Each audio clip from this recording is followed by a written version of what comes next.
All right, let's get this party started. I don't got all day. I don't feel like speaking for an hour and change. Oh wow, look at that. Yeah, let's get to the point. Let's get to All the right, nitty so gritty. let's get to it. Let's start. Huh? Oh, we're starting? Yes, Okay. right now. Right now. What are we talking about? I don't even know. Simmer now. We'll get to it. No, let's go. I ain't got time. Good evening, ladies and gentlemen. This is Steve from the 8BG. I'm here with my co-host. Oh, me guy. That me is Thurl, and we're the 8-bit generation. Mm-hmm. All right. So before we get into our topic, which will probably be about PS4, let's talk about predictions. PS4? PS4, PS5, and the Xbox Series X. Okay. Yeah, and we'll probably talk about that and see what we can estimate. Mm-hmm. But anyway, what have you been playing? What have I been playing? You go first. Me? All right. The last game I don't know if I discussed this on the last podcast, but the last game I played or beat, actually, I should say, is The Suffering on Xbox. I was playing it as part of my Black Protagonist kind of project that I'm doing, and it actually is a pretty dope game. Like it's if it's of its time. It came out like in 2004, but the game itself is really fun, very atmospheric. It's pretty much a third person / first person shooter game, and it's all action. You shoot a bunch of monsters. Third person / first person shooter game. Yeah, because you can switch perspectives. It's it's one of those third person games that have the first person ability, but of course it's the first person is a little bit. I wouldn't say janky, but it's there if you want to play it in that perspective. Can you play the whole game in first person if you wanted to? Yeah, I think so. Yeah, pretty much you can play the whole game in first person. Every once in a while I'll go to third person view for certain actions, but for the most part you can pretty much play it in first person. Got it. So it was really dope, really well written game. It was really good. Well written from you. I'll have to see it to believe it. Well written enough where it's well written. You know what? It has a little story. I don't want to kind of spoil it, but pretty much you play a watch out. Man who's spoilers for like an 18-year-old game. Watch out. Yeah, you never know. It might be a remaster coming out soon. So watch out. Spoilers. It's a man who's framed for not framed, but who goes to jail because he was accused of killing his family. So in the game, the prison starts to be overrun by demons and all these kind of creatures that you don't really know where they come from. So it's a action horror type game where you're killing demons and shooting them, and you're also solving the mystery of your family depending on your actions. So there's some sections that have some choices you can choose. So you can choose either so certain scenarios you're put in, you can either save somebody or not, and it kind of alters the ending of the game. So there, it was pretty fun. So I actually like it. I think I was surprised how much I liked it. I'd recommend it if you find it. It's a little janky with the graphics and everything, but if you look past the graphics and get used to the controls, I think you'll have a good time with the game. The next game I've been playing was Call of Duty Warzone. I dabble a little bit with that. Mm-hmm. And it's pretty much Call of Duty's second answer, I guess, to Fortnite. But this time they're really going all out because it's free to play.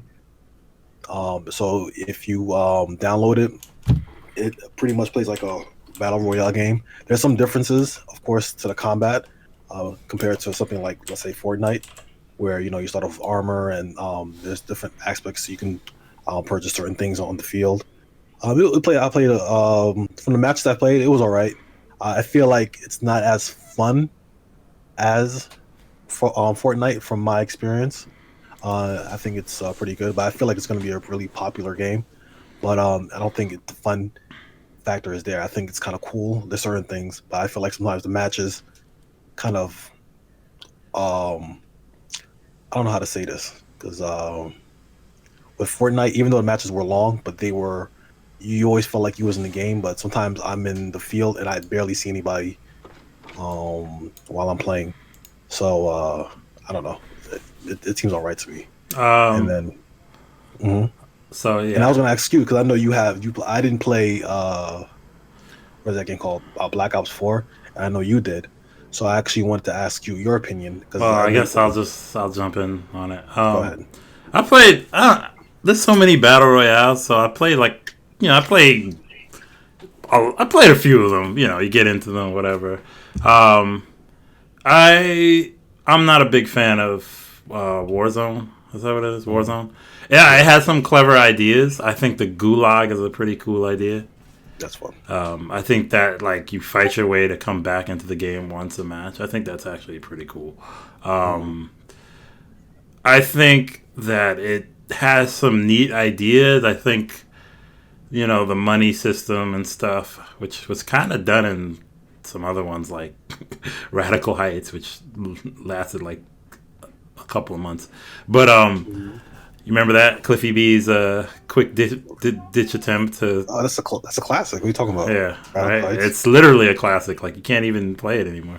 So basically, I Blackout. I mean, not Blackout. I'm sorry, Warzone. Um, it it has its moments. It feels like I like the guns play. Call of Duty to me gets like gunplay pretty good. Hmm. So the guns feel satisfying. It feels pretty good to kill people. I feel like people are a little tanky this time around. Like I feel like in Blackout, you died a lot faster in the previous battle royale from Call of Duty. Hmm. Um, like you said, this is free, so you're gonna have a lot of people. It's free Call of Duty, Yeah. so you're gonna have a lot of people playing it. I think it's early, it's still beta, it says, but like the issues I have with it are snipers are, and I guess in battle royale snipers are kind of overpowered, but I feel like snipers, people just climb. They not climb. They fly up to a high building and stay there. The map is large, but Yes, very large. it's also which is fine, but it's not. They're not memorable areas to me. Hmm. Like every area is interchangeable. Where I think Blackout did it a lot better. Like each like hotspot area was very well defined to me. Like When you you say blackout, you mean Black Ops 4? no Blackout. That's the name of the mode. It was called Blackout. Okay. Yeah, so how it's called Warzone, Hmm. or it was called Blackout for Okay. so. In Blackout, I believe that the map was much better designed. Here's the thing, like the fact that it's a beta and it's free, even though Hmm. it's based off that Modern Warfare engine, it still does feel like a free. In terms of the quality of it, it feels very free to me. Hmm. They don't really throw in the purchases in your face, like things to get you to spend money. That's not really yet thrown in your Not face. yet. I'm sure it will be. But Blackout, to me, just felt a little more premium. If it controlled better, less glitches. Like, because this game, there's not that there's. I've had it, and my friends, we play on PC. We've had it freeze like your computer completely. Hmm. Oh Yeah, wow. just stuff like that has happened. One of the weirdest things is my friend unbinded his armor button, which means he changed it, and we could Hmm. not find where to rebound it, and it's in the worst place. It's in vehicles and kill streaks, Wait, or wait. So you mounted his armor to put on armor, and yeah, that button. it's located in key like vehicles and kill streaks. It's not located Oh in like wow. yeah. It sounds like something small, but it's Hmm. things like that. Um, So, and plus, I'm not a big fan of it being three teams of three, Hmm. and 150 in a match. Yeah. So you're getting in there, and there's a good, just like 75 teams or whatever. So many teams, and it makes it harder to win. So I don't know, like it makes it not that like these games are about luck to some extent anyway. Hmm. So I don't know. I just felt like they did it a little better last year. Um, That's my personal take. It's not bad. Like I've had fun playing it. Like I said, they have some good ideas. Like I think the money is a good idea. In fact, Did you play the other mode? The money mode. I played a little. I forgot what it's called off the top of my head, but Yeah. I know it came out recently. I played a little bit of it, but honestly, it got kind of boring, and it got to the point where my teammates started just dropping out of the game because we were just like Right. We moving around, and it's like, okay, we dropped the money off, and we're looking for money, and then we're just like searching this giant map, and the giant map is good, but I don't understand the placement where we're at because it's like It's just a bunch of buildings. There's so many buildings you can go into. Like, there's no identity. Everything just feels like it's just kind of there. Like, I remember in Blackout, we quickly found, like, a spot we wanted to always land at. Or, you know what I mean? Like, even in Fortnite or whatever. And let's not say they try to make their attempt at Fortnite. Let's say they made their attempt at Battle Royale. I think that's more. Battle Royale. Oh, yeah, that's why. Okay, yeah. Probably better. So yeah, that was my opinion on what is this, Warzone. I think it looks great. I mean, I turned the settings way up on my PC, and so I had ray tracing going on, a bunch of high tech stuff. So that looked pretty cool.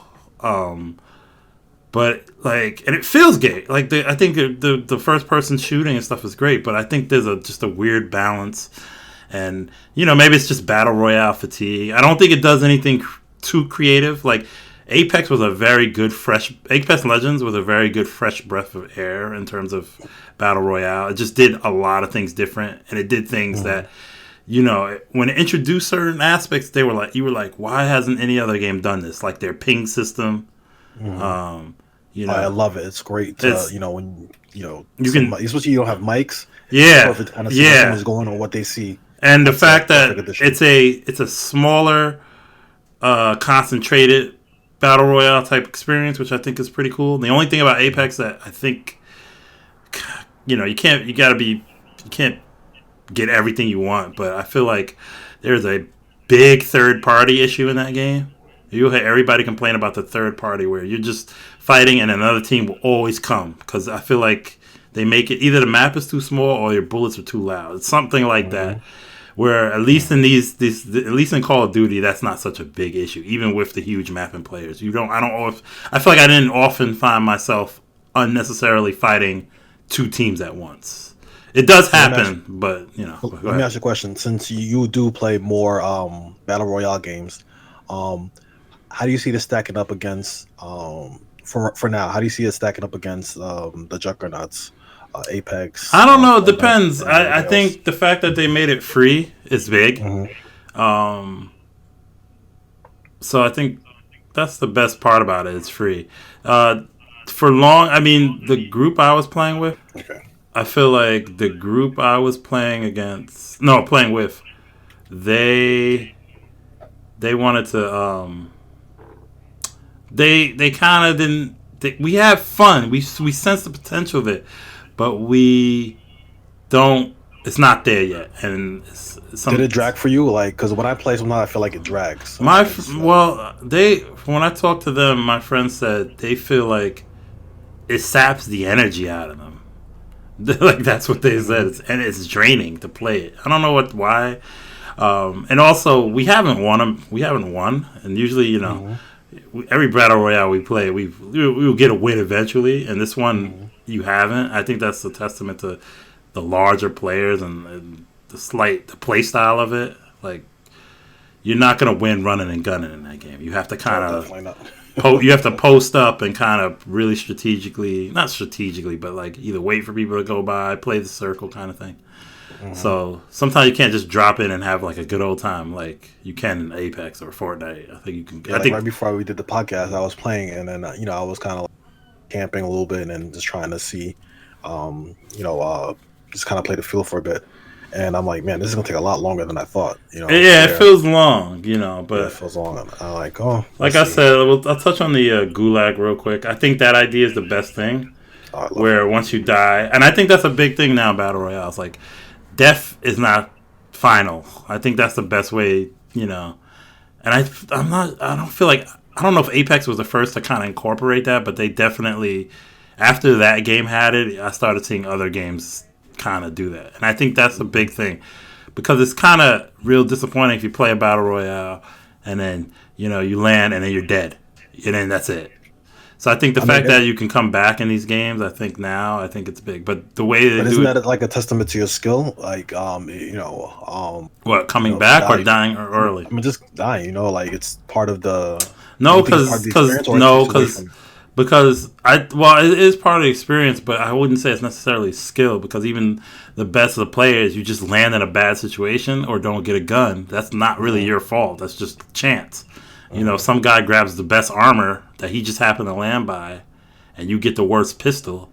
You don't stand a chance. You know what I mean? So, like, that's part of the experience, but I wouldn't say it's completely skill. I think the skill comes in kind of mid to late game once you're kind of geared up, and you know. But the beginning is a crapshoot a lot of times. I mean, you just, you know. So, real quick, I just want to touch on the Gulag. The Gulag is it's like you're sent to prison when you die, and you fight one-on-one against another player who's died, and if you win, they give you like random weapons, and if you win, you get back into the match. And I think that's a pretty cool thing. So that's all I want to say. What else have you been playing? Because if not, I'm going to talk about what I've been playing real quick. That's pretty much about it. Okay. I don't think besides that, I mean, I was kind of punishing myself playing Sonic Forces, but I'm gonna spare you. Yeah, spare me. Nitty gritty. Spare me. Well, I played a little bit of it actually, and it just seems it's so weird that came after Sonic Generations, which it's kind of said, okay, we'll take some of the Sonic Generations, like people like that classic Sonic. We'll do some of that. We'll let you create your own. Sonic character. I know you've always wanted to do that, and but then it's like, then they didn't make a game like a fun Sonic game. They just made a game that took the fun parts of the old games, but just put it together in junk. Like it really just like those stages where you play like those. I don't want to call it free running because a lot of times you're locked in, but when you're doing those free running stages, man, they're really boring. It's like, that's weird. Really, really boring. It's weird. I know it takes its like architecture from like Sonic Adventure, but it's more of the Sonic. What's the one where he's a wolf or whatever? Oh, Sonic Unleashed. Yeah, that's where that kind of started. Because Sonic Adventure is actually a little more of an actual platform game where these new Sonics are really. You just like run forward. Yeah, you just run forward. This is so boring. But they did it well before, and in this game, they don't. I don't. It's hard to explain. It's just boring. It is boring. I have it. I played it, and it's like, I don't know. Let's not talk about it too long because I was playing it for lols or just like a joke, but I'm like, this is really apparently. I think if you're a child and it's your first game, you might be interesting, but anything after that, it's just like set the bar low, I guess. But the good thing I heard, it's actually you can beat it in like 3 hours. So I can tell that because I got to the death egg in the 4th level, so I'm like, well, I don't know. I don't think that's the end actually. That's not the end, but I'm just saying, like usually, I mean, there's more setup to it, but I know usually for Sonic games they like to say that kind of particular thing towards the end. Oh, so. Surprise! It's not, but go ahead. Anyway, yeah, I know, but I'm just saying that this game is probably all right. Hard. I'm gonna get my games over with real quick. I've been playing. What was it? South Park. The Stick of Truth or Stick of Truth. I've been playing South Park Stick of Truth. I love that game. I haven't played a lot of it. I just played maybe the first hour of it. You're gonna love it. No, I could already. Well, I had a friend that played it a long time ago and told me it was great. I bought it because it was combined with the Fractured Butthole for like $7 or whatever. So I just bought them. Mm-hmm. So I played it. It's great. It's literally like playing a South Park episode. Like it literally has the spirit of the show. Right into it, and it feels like a game too, like a game where you have it takes a little skill to play. I think it's literally the show you're playing. Like it's literally it feels like an episode, but it has game mechanics. I'm just saying, but like it feels, but it doesn't feel like an interactive like PC like you tap on a character and they say no, but it really feels like you're in the world. You know, you're in your very own South Park episode. So that's pretty cool. I will try to play more of it. I'm not sure if I will play more of it, but right away. But I will play more of it. Well, before you continue, I was gonna say I definitely recommend you play it because I played that game and it is fantastic. There's so many games to play right now. But yeah, I'm preparing for the apocalypse going on outside, so I just downloaded a bunch of games that I could play offline just in case I needed to. But the other game that I played for a quick take, I played 2 games for a quick take. These will be real quick. The first one is I played Devil May Cry 4 Special Edition because it was part of this Humble Bundle thing, and I beat Devil May Cry 4 a long time ago. It's not one of my favorites in the series. In fact, it might be the least favorite in the series for me. I don't know. Really? Yeah, and that's not even a bad thing. I like them all. I love them all. I still like this game a lot. This one introduces like a couple new characters to play as, like Virgil and Lady and Trish. So I played as Lady, and I just played the first couple of levels. And it's still, it's more Devil May Cry. It feels, whatever. So I played that. The other game I played was Mega Man 11. Okay. Yeah. So it's so weird because of how disastrous the other Mega Man game ripoff was. What was it? Mighty Number 9? Mighty Number 9, yeah. So it's almost literally like Capcom said, like, let me show you how it's done. Because I played the beginning of it, and it has so much. Everything that seemed like the Mighty Number 9 promised is in Mega Man 11. It has a new mechanic with like powering yourself up and speed that you can use at any time, but you can't overuse it because you'll overheat or whatever. So it has that mechanic. It has like good voice acting in terms of like just like the voice acting's fine. The polish, it just seems polished. I didn't play very far into it, but it just seems like the graphics are really nice. And so far, I'm pretty impressed by it. So I might look into that a little more. So let's get into the meat and potatoes. All right. So today Sony had their conference for the PS5, and they released some specs. Did you see the conference? I didn't get a chance to see it. I just saw some of it. I just read the specs that were online, and then I know this week Xbox released more info regarding their Xbox Series X. So how small it is and everything. So since you're into building computers and you into graphics and everything, I want to know your take on the power of these consoles. So I watched, if you guys don't know, Digital Foundry is a very, very good YouTube channel to check out information about computer hardware, graphics. They do very in-depth comparisons between consoles and PCs, and it's a great place to get a feel for anything of this nature. So I watched their Xbox Series X. They got to play it. They got to take it apart. They got to see the chip in it. So I watched that extensively, and then I took a look at some of the PlayStation 5 deep dive, I think it was called, which got a lot of dislikes because it literally was the nerdy part of the system. It just talked about what the system can do and didn't show anything. And I think one of the things happening now is they're kind of getting back into this, swinging the dicks of how big, what the consoles can do. You know what I think? I think the issue was that the way I looked at it, they didn't market it well, or they didn't promote I believe the presentation well. So it led a lot of people to believe that they were going to reveal a little bit more than that. Well, they said deep dive, right? So I if you kind of know it, like the deep dive literally kind of means they're just going to talk about the system and nothing else. And that's literally what they did.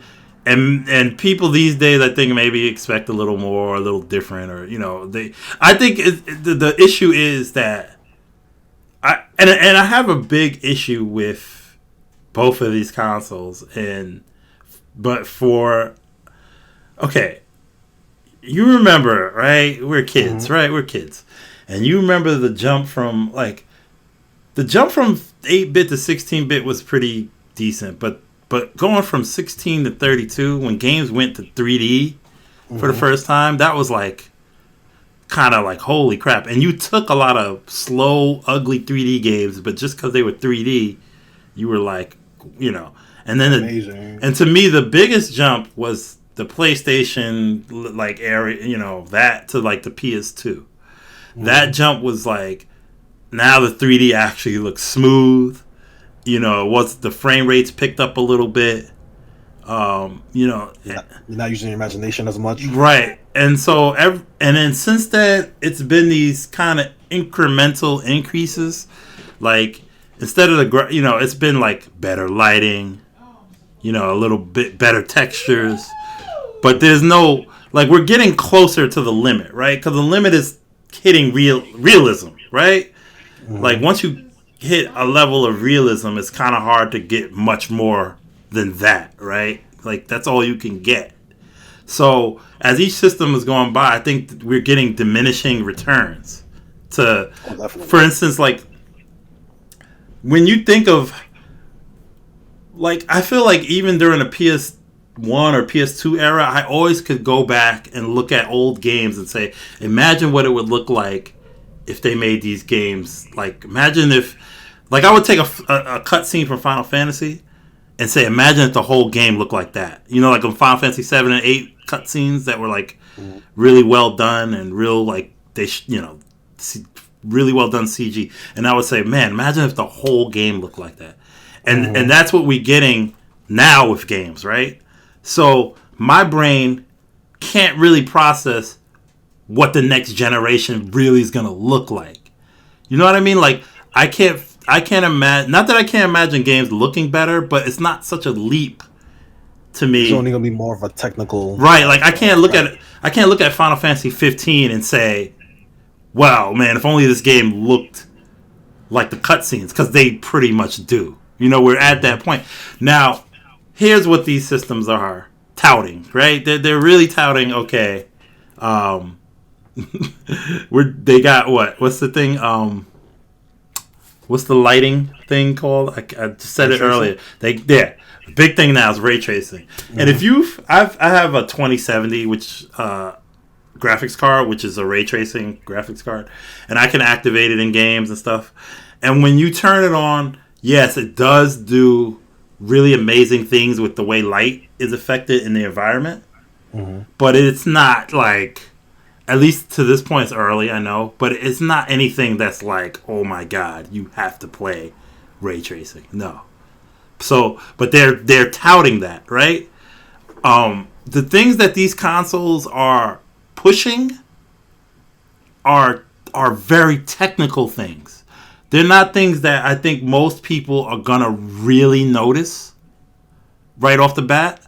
For instance, the biggest thing they were talking about in the PlayStation is loading, right? That's what they're talking about now. Loading, they use what's called an NVMe, M2 NVMe, which is a solid state drive. You know what that is, right? It's so right. And they're actually impressive. I have they're about, the one I have in my computer is is smaller than a memory stick. The memory stick, and it's a terabyte. And it runs as fast as hell. It's expensive. It costs $170.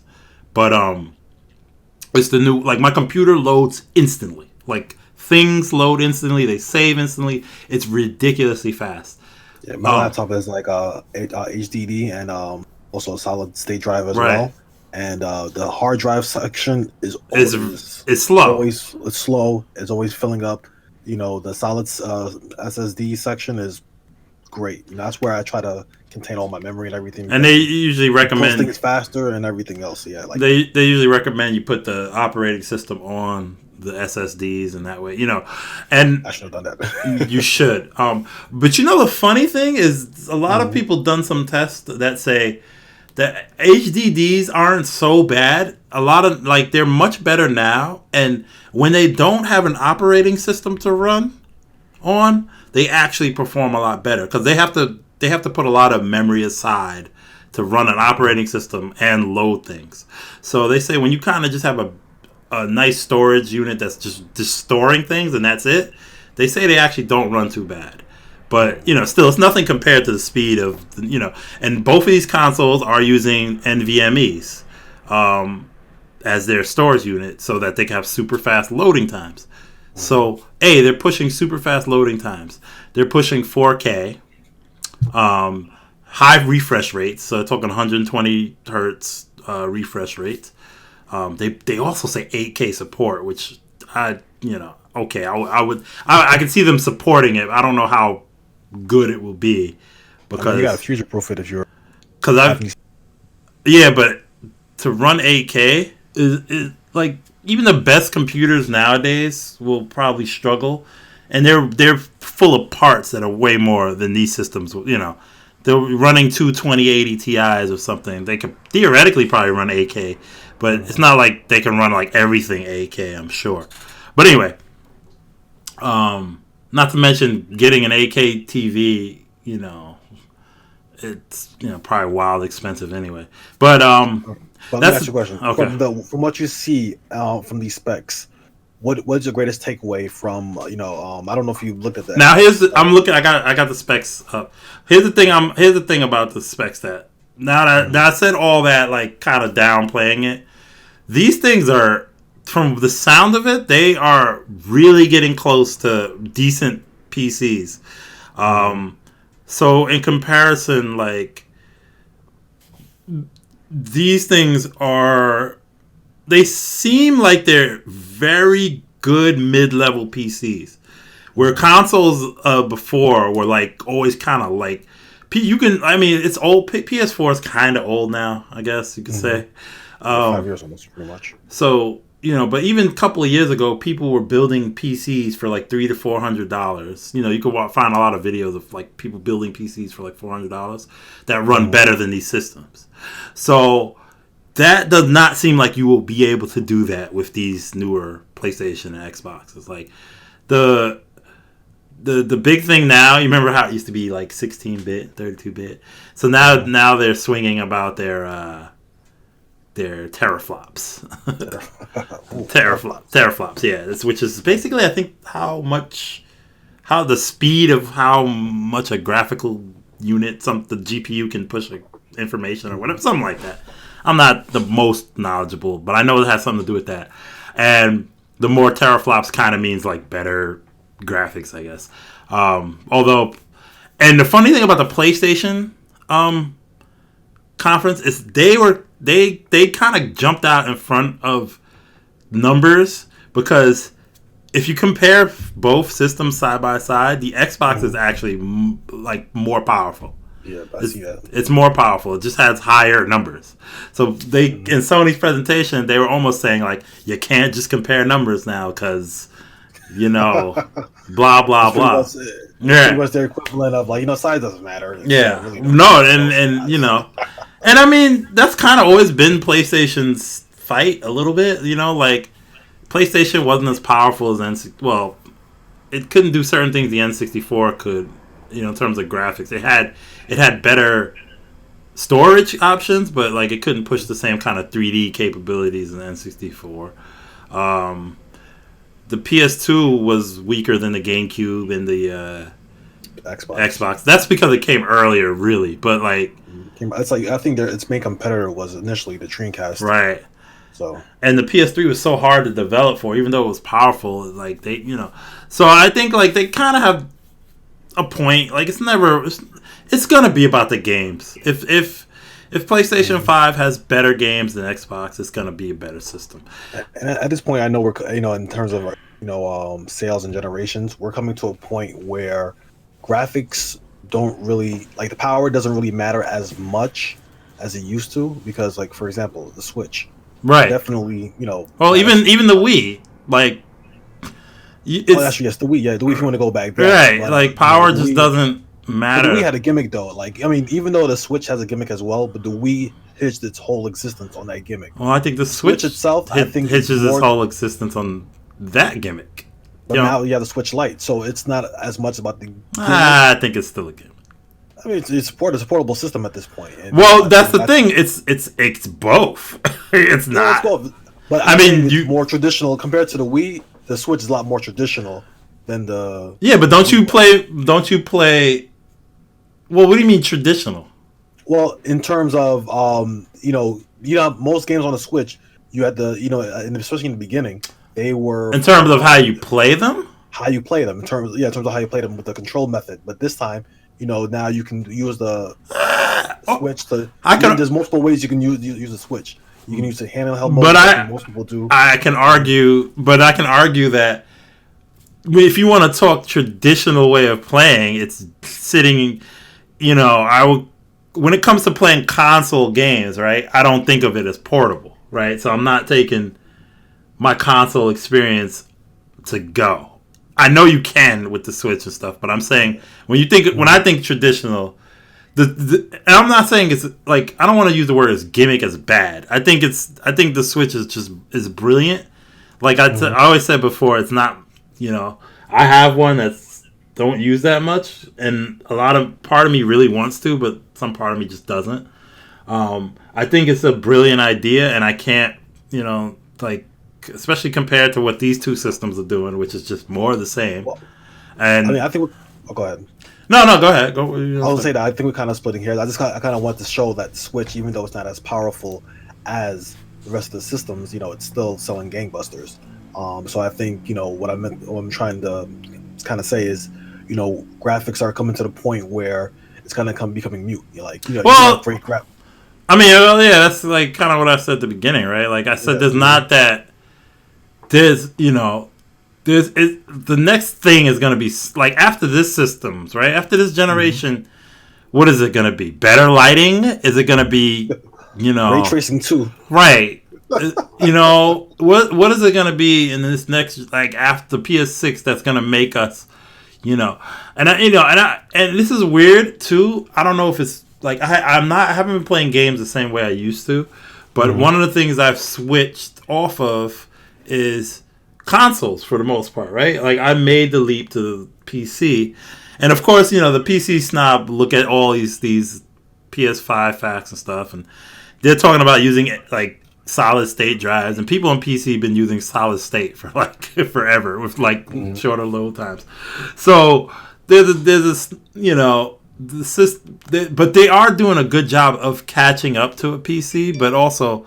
One of the things we didn't really discuss is like the price of these things. Like from what are people are saying, not that they have a rumored price, but the parts that come with this Xbox is no way it's going to be cheap.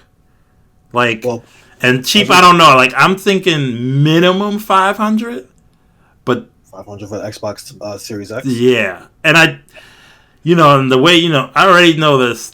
There's always going to be an Xbox. There's going to be a Series something else too. Eventually, it's probably going to be cheaper, maybe a little Series bit less XS. powerful. Yeah, something. But I think Sony has to come in at a good price. I think you got to hit $399. Maybe $4. Like that's the only way. I feel like that they're gonna. Since we're kind of getting around like the pricing area, I wanted to kind of discuss like. The possibility of where they're going to place in this generation, because I know it's kind of hard because we're just we haven't seen place what in terms of because I believe the last couple of generations showed early indicators how like how they're going to do in comparison. Are we throwing are we throwing Nintendo in there? Nintendo, I guess we could throw them in there as a wild card, but I feel like they're there, but it doesn't really. I feel like. The measuring stick right now is between Sony and Xbox. Like they're competing with each other more on the same level than Nintendo. Because I always feel like at this point Nintendo has their thing, and I think the Switch might last a lot longer than we think it will. At least I feel that way. Mm-hmm. But I know since they're going pretty much head to head, and it'll be released this holiday season. Mm-hmm. We'll see. But they're looking to be released this holiday season. I wanted to know, like, depending on who's released first, what do you think the outlook of the next generation in terms of their placement would be? Because to kind of give some context, I know during the PS2 era, between the Xbox and the GameCube, PS2 was doing juggernauts, one of the best-selling consoles of all time, especially in that generation. And it came out first, 2001. GameCube was one of the worst Nintendo-selling consoles of all time. That's true. And then but the next generation, it's probably one of my favorite. It's probably my favorite Nintendo console, and that's the funny thing about it. I really do. I'm like that. I played the most. The most Nintendo I played was definitely GameCube. I've played so much GameCube. But go ahead. And after that, the next generation, where we get into the 360, PS3, and Wii era, Xbox 360 dominated like crazy for like almost 10 years. Wait, did you say Wii era? The Wii dominated. I mean, Wii dominated in sales. So much in terms of like... Well, in sales, all right, the Wii dominated in sales, but I think Xbox 360 was still remembered in that generation because after a while, the people who had the Wii kind of didn't play it as much anymore. Oh, no. Well, the Wii, like after a year, most people didn't play it anymore. But when you want to talk about domination, how the Wii... No, but think about it. I'm just saying, not even sales. Just think about how that generation started off like everybody was kind of like, let's just make our systems powerful. And then they said, oh, no, let's bring stupid waggle controls. And, oh, shoot, PlayStation Move. And then, oh, shoot, Xbox Kinect.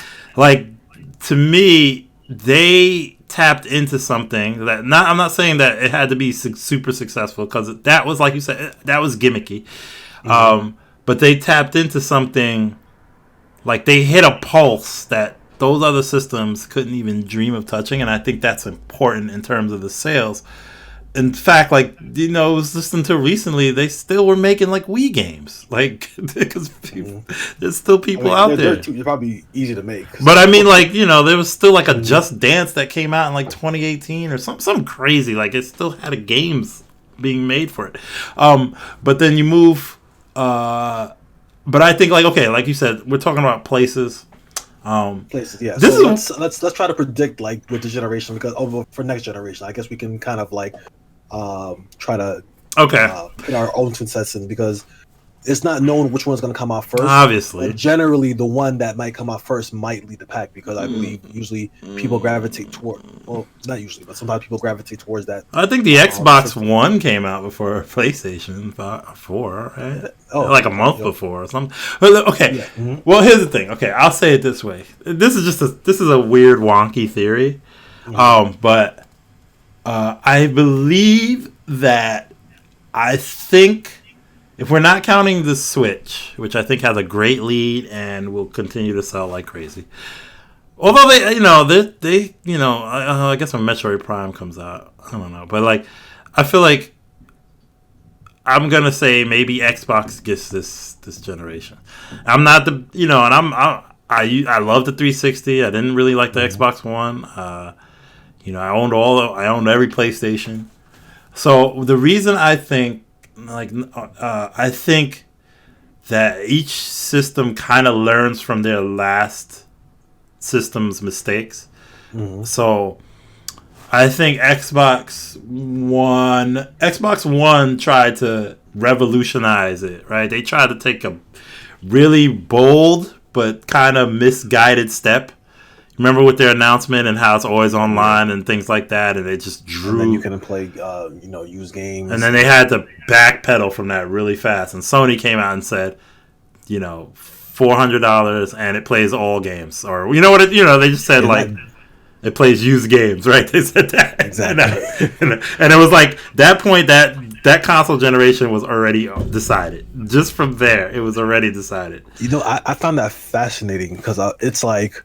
That all hinged on stuff that other consoles were doing, but it's like it's amazing how that just overturned everything. Yeah, because that's their whole trust in PS4 and didn't trust that. Well, that's literally reading the scene. Like but this is what happens. I think sometimes, and this happened with Nintendo. I think what happens is when you have a lot of success, you push the fact that people will just rely on your brand name. So PlayStation 2 did that. PlayStation did that with PlayStation 2. They said, okay, PlayStation 2 is so wildly successful that PS3 people are just gonna want, and then we don't care that it's $600. People are gonna buy this thing, and they were wrong, right? PlayStation 3 did not launch very well. It was not like, it ended up doing better once they realized, we messed up. They lowered the price. They had to take out some good things like the backwards compatibility. They had to work hard that generation, but they had to grind it back. But then they jumped into the next one saying they caught themselves and said, okay, we're going to just make a good, easy to develop, but powerful gaming system. So they made one that was stronger than the Xbox One. Meanwhile, Xbox One did the same thing. They were so good during the 360 era that they said, people are just going to want the next Xbox. So we can just do whatever. We can just say this, and it's the next Xbox. They think the people are gonna carry. And most of my friends that were Xbox guys just jump ship instantly. These are kids that were saying I would never play PlayStation, and after hearing all that, they jumped ship immediately and just stayed on PlayStation. Now Xbox kind of did the same thing, where I think they backpedaled. They took some L's, and they started kind of, and they were really, I don't think they really recovered this generation. This generation, I don't think they recovered at all, which is why I think working early on the next gen console. Like, they had reports out, way ahead of everyone else in terms of, what they're working on. I think they're calling it Project Scarlet, I believe. Let me see, Xbox. That was the code name for it. They were working really hard, and I think they realized that this console generation is just at this point, it's kind of lost, and I have Xbox One, and it's a great system, but especially now this generation, the exclusives wasn't, Sony had the exclusives, which really came in handy for them. There were more exclusive titles for it, and I feel like that kind of changed, because Xbox has Gears of War and everything, but I don't think these games and Halo, but that's it. Halo wasn't that great. And I think Halo, the Halo brand, while it's still a classic game, it's not the same. It's not going to move systems anymore. It's not going to move systems like it used to. Gears kind of did that for 360, but it couldn't do it for one. Now let me just give you sales numbers for this generation. We're going to use the Switch, the Xbox One, and the PS4. So the Xbox. Okay, you want to work from the lowest? We're going to work from the lowest to the highest. So the Xbox One hit the 46 million units sold. What year? When? 2020. This is 2020 now. When did it? I'm trying to see when. Okay, so the Nintendo Switch hit 50 million. In 20, and was out a lot less time than the Xbox One. The PS4 is currently looking at 110 million. So complete, not too far. A complete domination. The total sales are 106 million, 50 million for Switch, and 46 million for Xbox One. So it just shows they really had to kind of Xbox messed up this generation. They had a slow start, and they never really recovered. And it doesn't matter part of the issue was not only that they designed it around the Kinect at first, and that was a failure, and television. And the television, all that was a failure. Then they had to. Oh, come on. They also put out a very kind of underpowered system comparatively.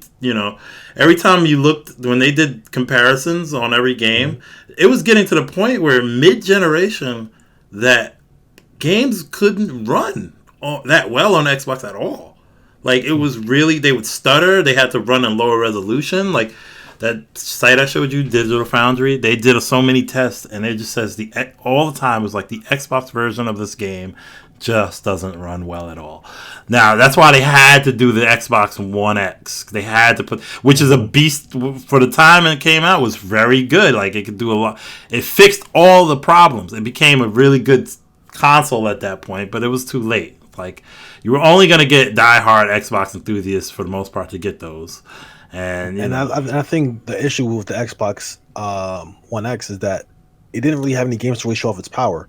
Like, there was nothing. I don't believe there. Like maybe what exclusive games or just games?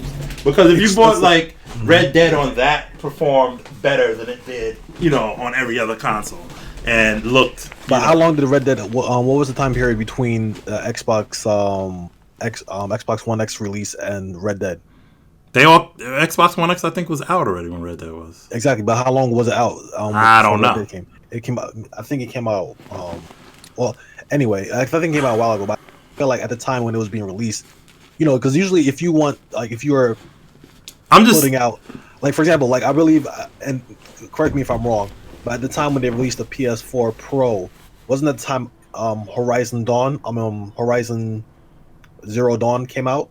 Am I saying the title right? Horizon Zero Dawn.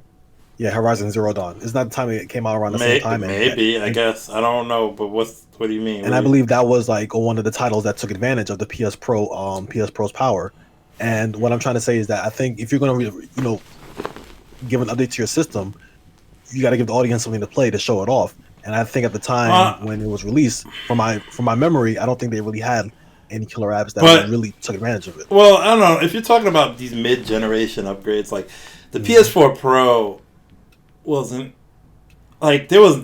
If I was an Xbox owner and I really liked Xbox, I could see myself getting a Series 1. I mean, not Series 1, an Xbox One X, because of how actually substantially powerful it was compared.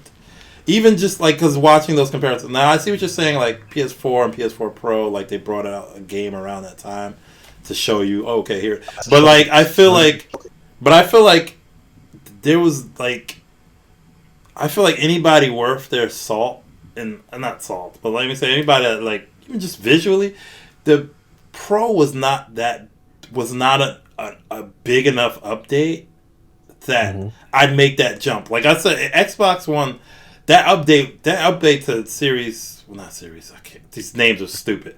So the update to me was really large. Like that Xbox One X was really a substantial leap, where the PS4 Pro actually to me wasn't. It was a little bit of a leap, but I don't know. This is besides the point. I just think, okay, let's just jump back to these new systems, right? All right.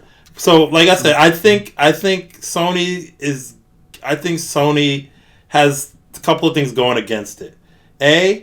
That conference with talking about all just the specs, I think left a lot of bad taste in people's mouths. And I think that even also stems from the original, not the original, but their first press conference about the PS5, where they just released the logo.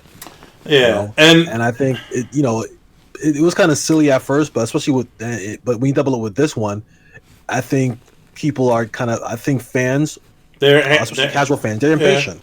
They're impatient. Now we see a physical, we see the Xbox Series X physically. But the funny thing is, I think too, I think even with both systems, because even only thing Xbox has shown was like how much games of last generation look better now. And that's the thing, right? Like, we're at a point where that's what they show now. To like, even remember when they show, even for the PlayStation, they said, "Look at Spider-Man. Look how the levels load now. Like, look how that's where we're kind of at.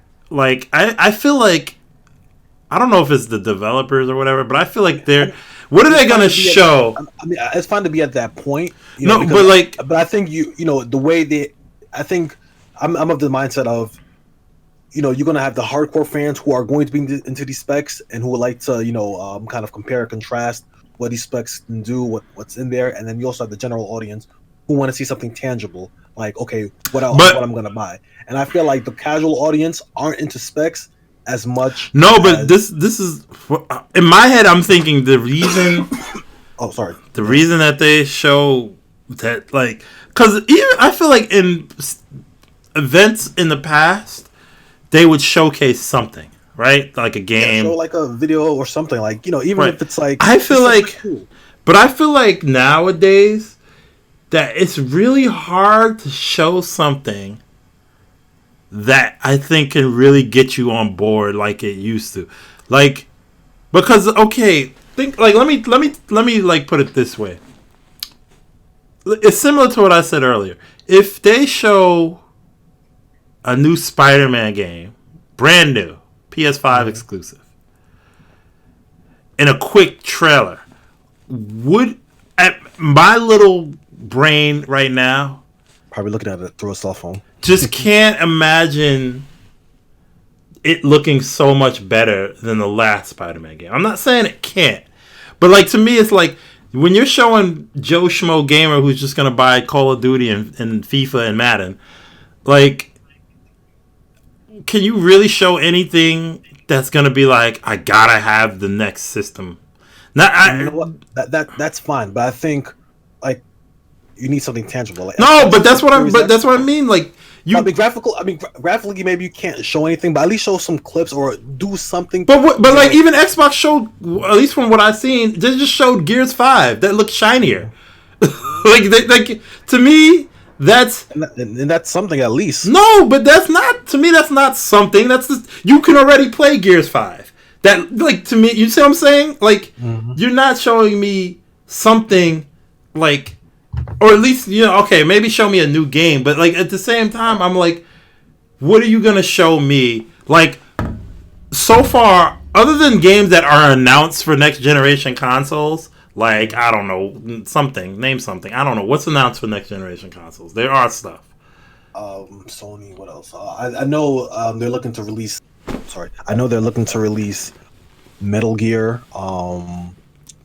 Possibly another Metal Gear game next year. No, they've announced that's rumor. Something. I'm trying to think of something, because I'm almost saying, like, even with the PS3 or the PS4, I heard of like a game where I'm like, oh wow, like that, I can't wait to, I just feel like, no, you're right about that. In terms of showing graphical quality of games, it's really hard to do that now, especially since most people will probably look at the preview on their phones, and it's probably not going to look as impressive as if you're looking at it on like a 4K television.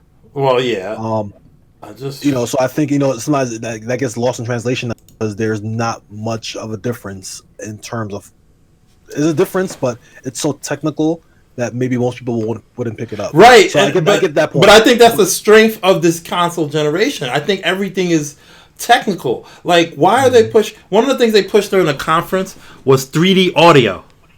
Right. That, like, during the PlayStation, like, you can hear sound. Like, we're working on how to make sound more immersive.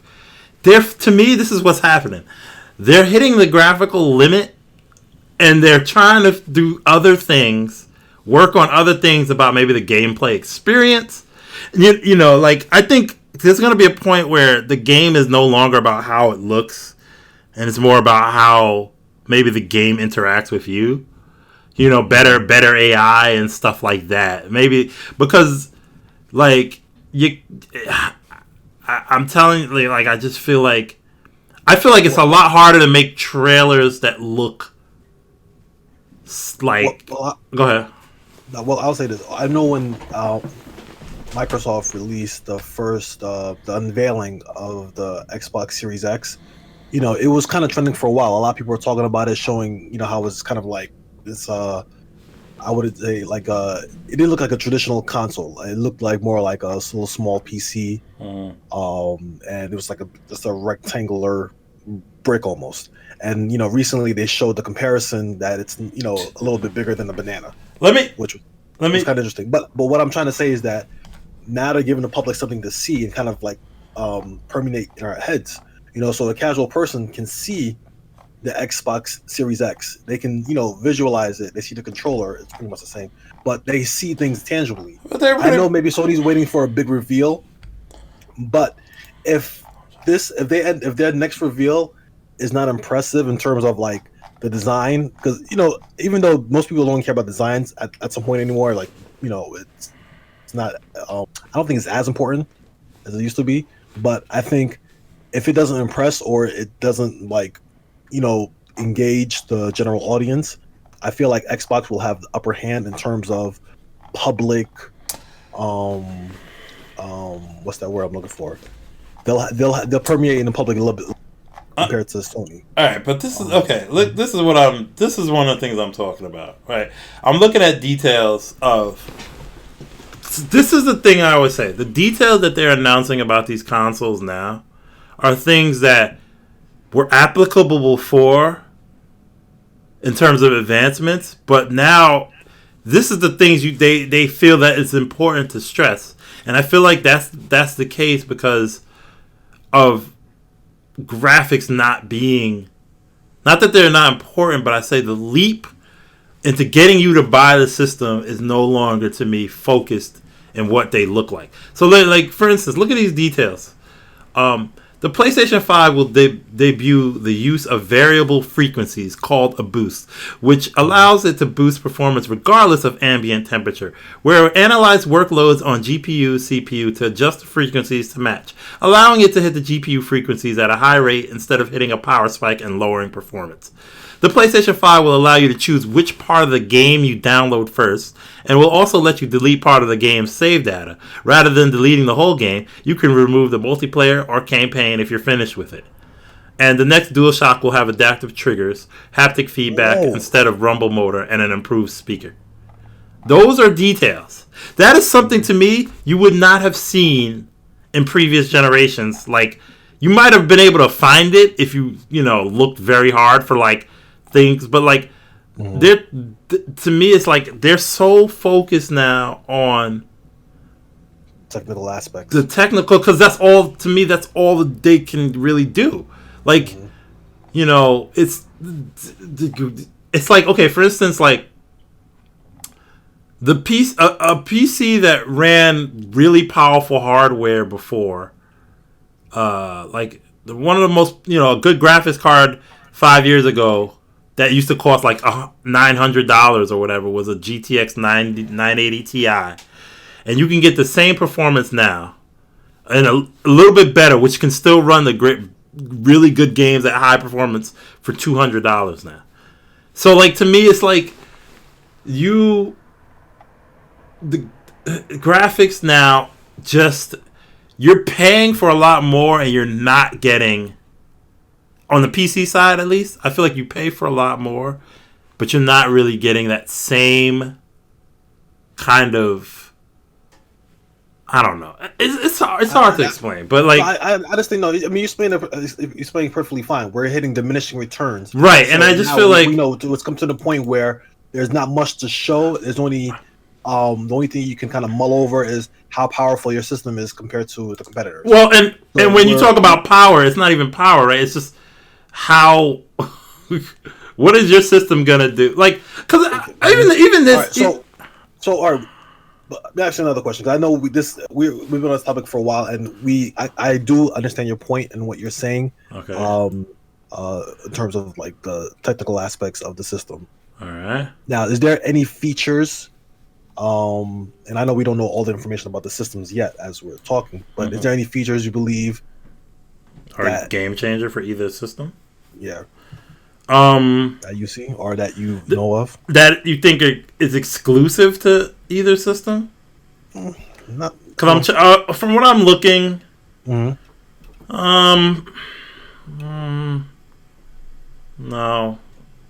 I mean, no, I don't see anything. Like I said, a lot of things are still to be announced. I think one of the biggest things that if Xbox is doing it right with the backwards compatibility, where I think everything is backwards compatible from the original Xbox. Oh, that's good. That's what I like. Yeah, so I think they say most games. I think there's certain games that. Well, at least it says Xbox, Xbox 360, and Xbox One. So I mean, yeah, maybe there'll be a few games that have issues, and I think that's to be expected because even the PS2 had a game or two that didn't run quite well on the PS2. Like, so you can't predict everything. However, the backwards compatibility in the PS5 is a little disappointing.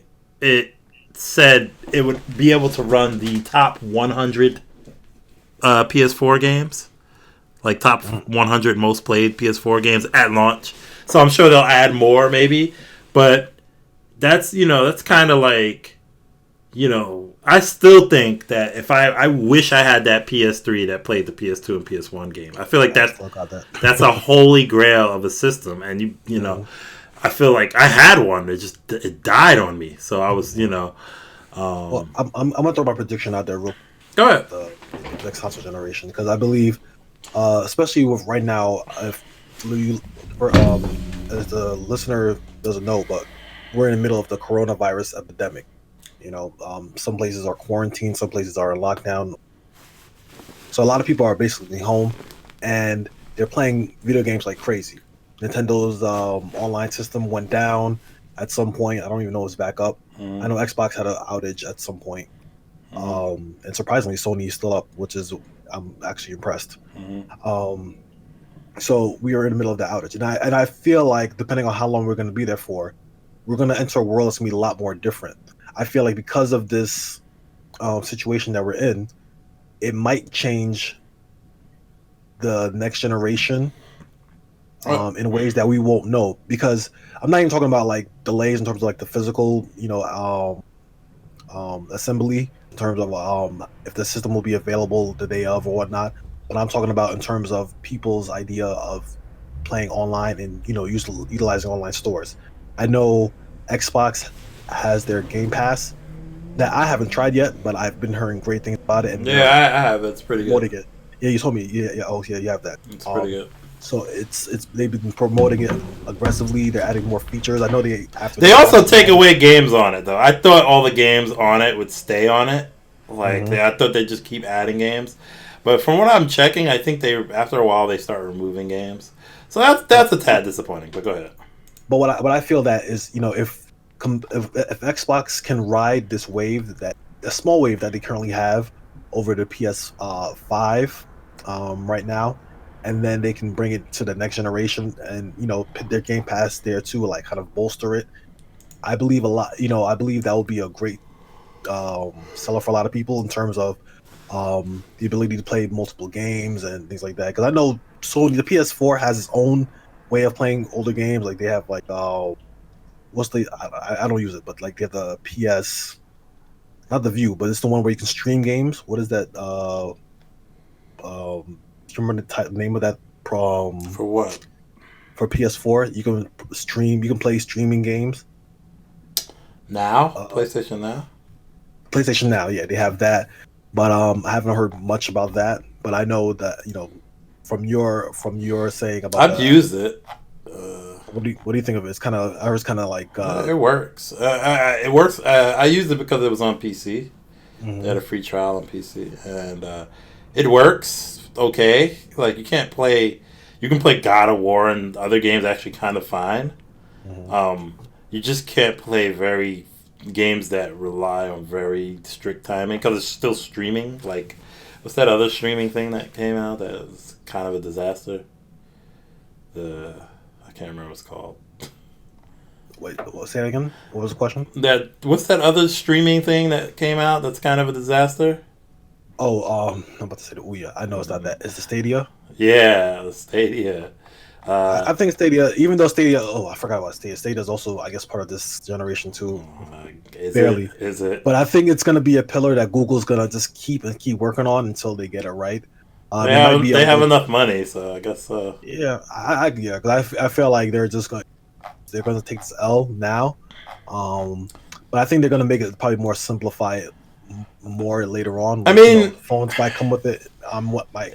They'll probably put it in phones as a kind of like a Steam, version of Steam, I guess. If they're smart or they figure it out, that is the next step, right?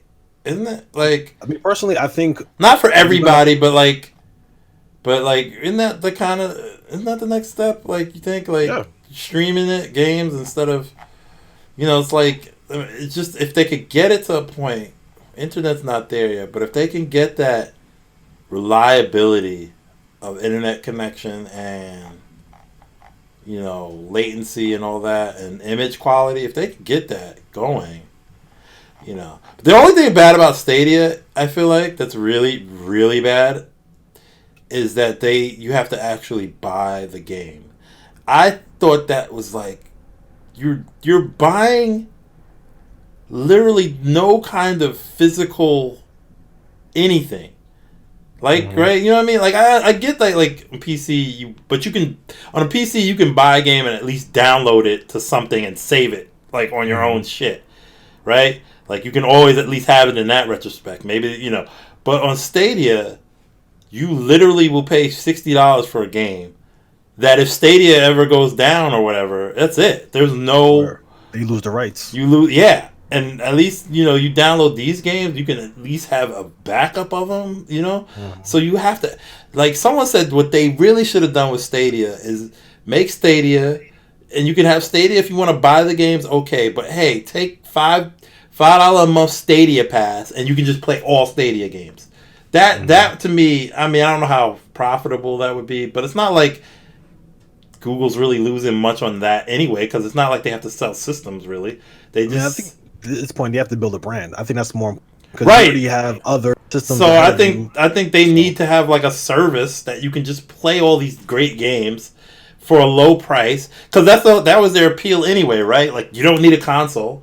Just get a. You don't even need the Google, the expensive Chrome. You can get a cheap one. You just need a controller.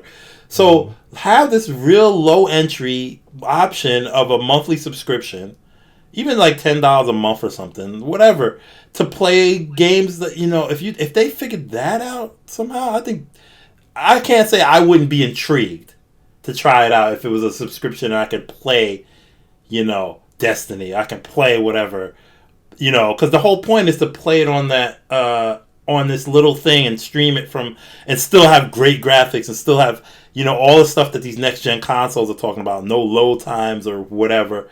Like they said, one of the best things about Stadia is when you purchase a game, or you already are always playing the game right then and there. You don't have to download updates. Because it's live. So So they said that's one of the most kind of, you don't think about it a lot, but that's actually one of the kind of coolest things about that. Like, you literally don't have to wait for a day one patch to play a game anymore or something. You just play it.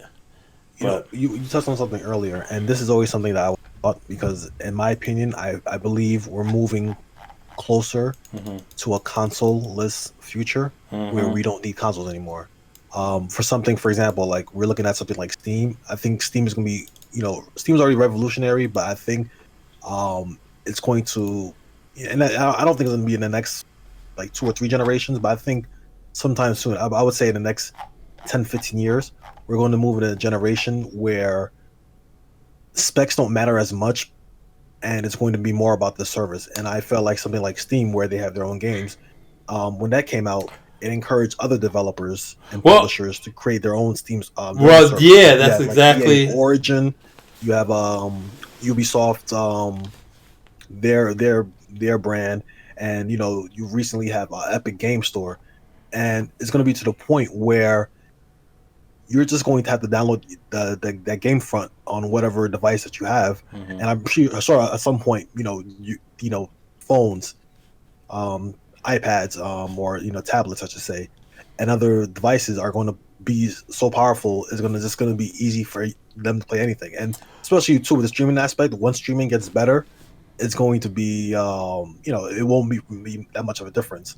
And I think once they get to that point, you're not gonna need the middleman anymore, like having Sony, Microsoft, and possibly Nintendo, depending on I think Nintendo will still be around, but I feel like the middleman won't be as important in the future. It'll come straight from a publisher, and you get to decide what game you want to play and when. I have to agree with you when you said I do believe that. I don't know about there's just gonna be a thing you have. And it's not going to matter about the system you're running, right? It's just going to be, because it's going to be like, you're just going to buy from stores. And that's like, like you said, remove the middle. Like, you can only play PlayStation games on a PlayStation 5. Like, there's going to be a point where that probably doesn't apply. And I don't know if it's like because one of the reasons people are saying that now is because literally these game consoles are PCs. Like, now, like, a game console was always a computer running a program, right? But there was a big difference between PC and console, the type of games, because the controller was available on one thing and the other thing had a keyboard and allowed for a different type of game. But now that they're blurring so close together now, where, pretty much a lot of the biggest games, are going to be everywhere, not going to just be one place. I think we're gunning for a one kind of like, it's just going to be about games. Yeah, that's because there's going to be a point where there's no point in really evolving what the processors can do. Like, you're not going to, once the returns start to diminish the point, it's just literally going to be like, but all right, so we've been running long. I think we I think that's a good way to end. I think we gaming, no consoles. Yeah, no consoles. So Sony and Microsoft will have to find a way to. You heard it here. PlayStation 6 is the last one. Just watch. Yeah, exactly. Well, and actually, no. The PlayStation 10. Remember, they promised it in the commercial. No, that was PS9. Oh, PS9. Yeah, PS9 would be the last one. Is that the one with the baby, or was that like? No, it wasn't. I forgot that. It was like I don't know if it was a headset or something like that. Ugh, those ads were so weird. Yeah, that was Sony up with their ass. Like, they were really, they really thought they were hot. They were like, you know what, we're so good. We can just put anything out. And then people's wallets spoke, and they're like, sorry, we're about the games. Wait. But at least I'll say this: they gave, at least that generation gave us Kevin Butler. I forgot about Kevin Butler. Yeah, and it's what's he doing now? He got fired by Sony because he wasn't. That's not even his real name, right? Nah, he's a made-up character. He's an actor, but I think he did a great job of being whatever fake title Sony gave him. Yeah. He did a fantastic job. But interestingly enough, he ended up losing the gig because he starred in a Goodyear commercial playing the Wii. So when Sony caught wind of that, they're like, "All right, you are out of here," and he lost his gig with Sony. And I thought that was a real shame because I know a lot of gamers back then resonated with him, and it was really smart marketing. Like, Sony really hit gold with that character, and I think that really helped with their perception. That was really bad at the time. He definitely helped improve their perception with the commercials. So, yeah, that's a little fun fact of this episode. Thanks. That's what I'm here for, Steve says. All right. Okay. Cut. End this. This is the 8BG. Steven Sturl. We are out. Goodbye. So long.